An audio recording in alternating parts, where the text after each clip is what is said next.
సరేనండి, తనకు కూడా అంతే ప్రేమించే అల్లుడిని వెతకండి, లైఫ్ బాగుంటుంది. వస్తాను మాస్టర్. అక్కడ నచ్చాడురా వాడు నాకు. అలాంటి వాడు ఎక్కడ దొరుకుతాడు చెప్పు. ఇప్పుడు నా టెన్షన్ అల్లా ఒక్కటే, మన అమ్మాయి వాడికి నచ్చడం కాదు, అతనికి మన అమ్మాయి నచ్చాలి. ఫోన్ అమ్మా, ఎవరో చూడు. మీ నాన్న అలా ఫిక్స్ అయిపోతుంటే నువ్వే మాట్లాడబెట్టే. ఏం మాట్లాడు మావయ్య, నన్ను ప్రేమించే నాన్న నాకన్నా అతని గురించే గొప్పగా ఆలోచిస్తున్నా. అది కాదమ్మా, మరి వీడికి ఏ సమాధానం చెప్తావో చెప్పు. మరి నాకు కూడా అదే అర్థం కావడం. నాకు అర్థమైంది, నేను చెప్తా ఉండు. అయ్ బాబాయ్, మావయ్య ఆగండి. బాబా ఒక్కసారి నా మాట. రేయ్ నువ్వు ఉండరా. ఏమ్మా, నిన్నేమీ అడగకుండా నేనే మాట్లాడుతున్నాను. నేనేమైనా తప్పు చేస్తున్నాను? అడిగాడు చెప్పు. అలాంటిదేం లేదు నాన్న. ఈ నాన్న మీద నీకు నమ్మకం ఉంది కదా.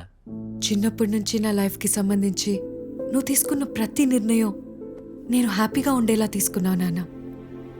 చాలా థ్యాంక్స్ అమ్మా. నువ్వు నా మాట వింటావు, అతను నా మాట వింటాడు. ఇంతకంటే జీవితంలో నాకు సంతోషం ఏముంటుంది? ఇంతకంటే నీకు సంతోషం ఏమి లేదు కదా. అక్కడ నీకోసం పిచ్చోళ్ళ ఎదురు చూస్తున్నాడు. నా మాట విని నీ ప్రేమ విషయం మీ నాన్నకి చెప్పు. వెళ్ళమ్మా. అమ్మా, వాడిని మోసం చేయొద్దు. వాడి పాపం ఊరికే పోదు. నా మాట విను.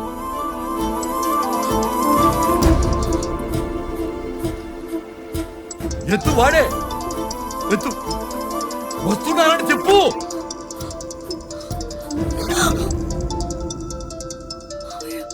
మరెందుకమ్మా లవ్ చేయటం?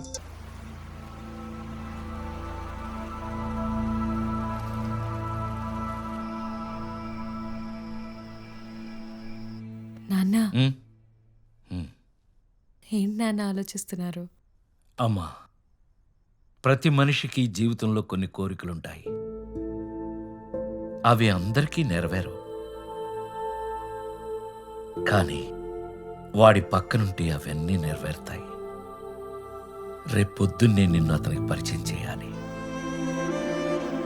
అతనికి నువ్వు నచ్చాలి. మీ పెళ్లి అంగరంగ వైభవంగా జరగాలి. అమ్మా, ఒక్కటి చెప్పనా, వాడిని పెళ్లి చేసుకుంటే నువ్వు సీతవవుతావో లేదో నాకు తెలియదు, గాని వాడు మాత్రం రాముడవుతాడు.